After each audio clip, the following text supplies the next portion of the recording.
Hello, आज करायचं आहे ढाबा स्टाईल अख्खा मसूर. तेल गरम करून जिरं मोहरीची फोडणी द्यायची आणि ती तडतडल्यावर त्यात भरपूर कांदा घालायचा. कांदा छान परतायचा. आता ह्या कांद्यात थोडासा एक अर्धा चमचा खायचा सोडा घालायचा.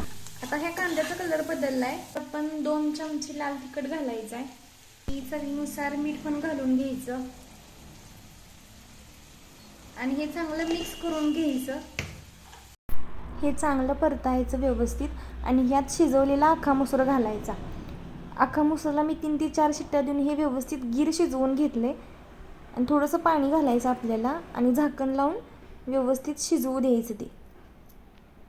आता मसूर मस्त शिजला आहे. आता ह्याला फोडणी द्यायची लसणाची. 10 ते 12 लसूण पाकळ्या घेतल्यात आणि तेल गरम करून लसणाच्या पाकळ्या त्यात घालायच्या आणि हलका त्याचा कलर बदलल्यावर लगेच या मसुरावर ओतून लगेच झाकण लावून द्यायचं. अशी ही फोडणी मारायची आणि आपला अख्खा मसूर तयार आहे. करून बघा.